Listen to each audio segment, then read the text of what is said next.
Selamat siang teman-teman sekalian, kita akan berbicara mengenai politik. Malam kemarin Partai PDIP menggelar konsolidasi Pilpres dan Pileg di Semarang gitu kan. Acara tersebut memang sangat terlihat megah, mewah dan sangat menunjukkan kekuatan dari PDIP gitu kan. Bu Megawati berpidato tentang kejayaan dan kebenaran. Tapi sebelum itu ada pidato dari Bung Karno dulu ya. Ada pembacaan dari pidato Bung Karno yang dulu gitu kan. Kemudian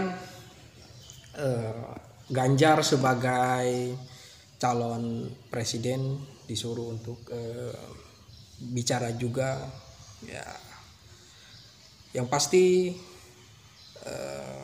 kader yang terbaik juga yaitu Puan Maharani juga bicara dan mengajak kepada seluruh kader PDIP untuk memenangkan PDIP dan memenangkan Ganjar Pranowo gitu kan.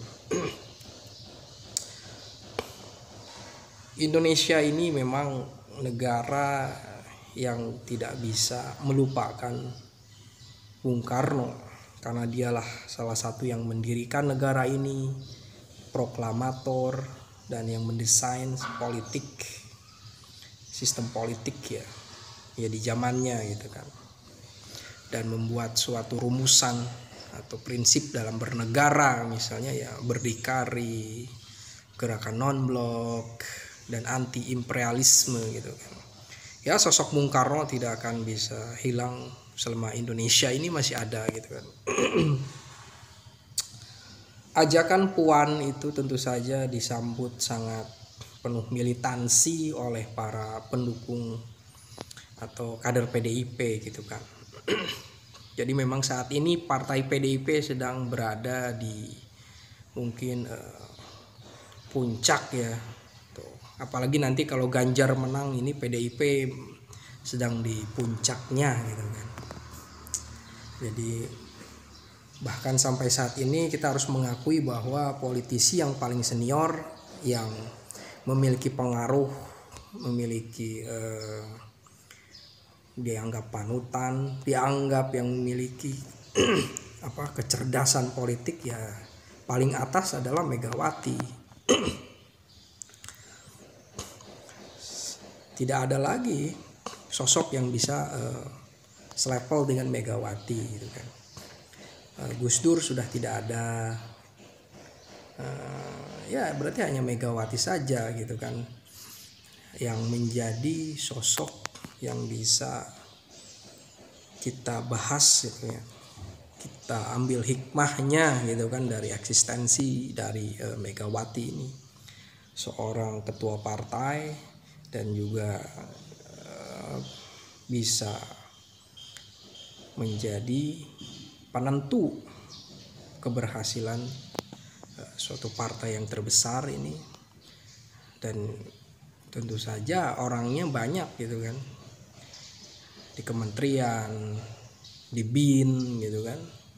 Ini seorang yang memiliki kapasitas kecerdasan, intuisi yang sangat luar biasa gitu. Yang pasti nggak ada lagi orang yang selevel Megawati dalam politik saat ini gitu kan. Dulu ada Gus Dur, ada Amin Rais, tapi kan sekarang Amin Rais turun level gitu kan. Amin Rais tidak memiliki kekuatan seperti Megawati. Ya, dia bahkan narasinya semakin ke kanan gitu kan, sektarian gitu kan, dan penuh kebencian gitu kan. Dan itu tidak akan bisa membangunkan, tidak akan mengikat persatuan nasional gitu kan.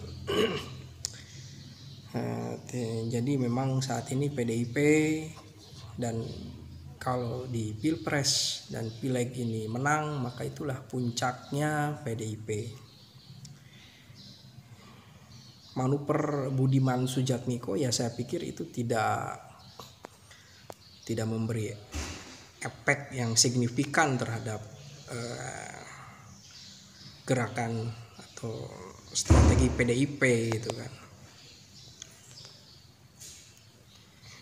Itu hanya gerakan kecil saja gitu kan, yang tentu saja memiliki pengaruh hanya bagi Prabowo saja untuk meluruskan tentang isu pelanggaran HAM yang sudah bergulir lagi gitu kan. Setiap musim, setiap ada acara Pilpres, isu tentang pelanggaran HAM hadir lagi. Ketika Budiman mendukung Prabowo, ini untuk semacam angin segar bahwa aktivis yang dianggap berlawanan dengan Prabowo saat itu mendukung Prabowo gitu kan. Nah, tetap saja bahwa yang namanya politik itu ada basis ya. Apakah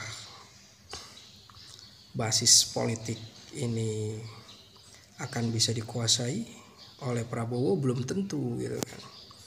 Jawa Barat juga kan katakanlah pendukung Prabowo banyak, tapi ya bisa saja nanti terbelah gitu kan. Nah, kalau Jawa Tengah itu udah basis PDIP gitu kan.